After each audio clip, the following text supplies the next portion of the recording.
Voilà, il nous disait justement en off que c'est une courte exhortation. Nous sommes en fin d'année, les esprits sont beaucoup plus en fête. Et donc, il faut calmer.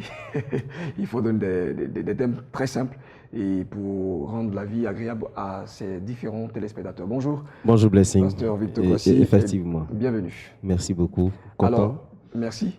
Et bien nous habillé aussi. et tout ça. Ah d'accord, merci. C'est vraiment un honneur pour moi aussi de t'avoir toujours. Hein. C'est tellement un plaisir. Alors, on parle justement avec toi d'être attentif à la parole. Pour avoir le bonheur. Pour avoir le bonheur. C'est ce que Proverbe 20, verset 10 dit. Être attentif à la parole pour avoir le bonheur. Aujourd'hui, je voudrais juste dire à mes frères que nous sommes en fin d'année.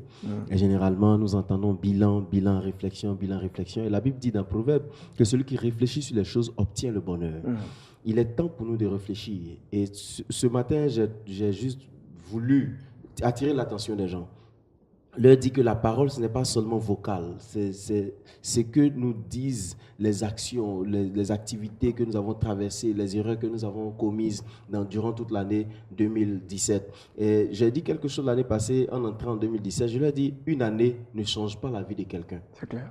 Et les vœux que les gens vont nous lancer ici et là, bon thé, bon poisson, ça ne changera pas la vie de quelqu'un. J'ai envie de dire aux gens, en réalité, c'est une nouvelle attitude qui donne un nouveau résultat. C'est clair. Et Einstein disait que la folie, c'est faire les choses de la même manière et espérer un autre résultat. Aujourd'hui, malheureusement, nous les chrétiens, nous pensons que faire les choses de la même manière, jeûner à la fin de l'année, prier à la fin de l'année, va changer notre condition. Une prophétie nous annonce ce qui pourrait arriver. Une nouvelle attitude réalise ce qui doit arriver.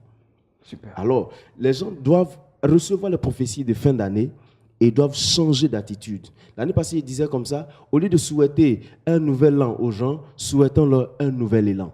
Élan qui veut dire éliminer les attitudes négatives. Vous avez réfléchi, réfléchissez. L'action que tu as posée hier peut te parler. La causerie que tu as eue avec quelqu'un hier peut te parler. L'erreur que tu as faite hier peut te parler. C'est pourquoi j'ai dit être attentif à la parole pour avoir le bonheur. Il y a des choses que nous avons faites dans l'année 2017 qui nous ont désorientés, que nous ne devons plus reprendre. Et j'ai souvent dit à mes frères, faire une erreur est une bonne chose, mais répéter une erreur, c'est la pire des choses qui puissent arriver. Parce que quand tu fais une erreur, en fait, tu es passé par une école d'apprentissage. Mais si tu n'as rien appris d'une erreur, en réalité, c'est que tu as fait vraiment une erreur. Parce qu'un auteur disait, une vraie erreur, c'est celle dont on n'apprend rien. C'est clair. Mais quand on pose une action pour avoir la lumière, ce n'est pas une erreur. Alors je veux exhorter tous mes frères à regarder vraiment dans une bonne direction et à se dire que c'est vrai que nous allons avoir de nouvelles prophéties ou même des prophéties reprises en fin d'année 2017, mais c'est une nouvelle attitude qui va changer notre condition. La prophétie annonce ce qui pourrait arriver. La nouvelle attitude réalise la prophétie.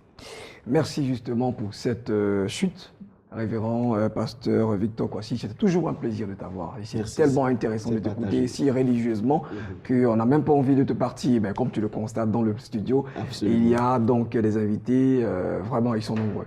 Ils sont nombreux. Merci à toi. Et puis on espère que certainement tu vas nous laisser, pourquoi pas, quelques paroles pour les enfants, les tout petits, à le souhaiter, pourquoi pas. On va dire joyeuse fête. Oui, absolument. À l'image de notre Seigneur qui est né, que nous célébrons, je voudrais que les parents surtout veillent sur les enfants et ne se contentent pas seulement d'offrir des cadeaux, mais qu'ils leur offrent Christ, qui est le meilleur cadeau.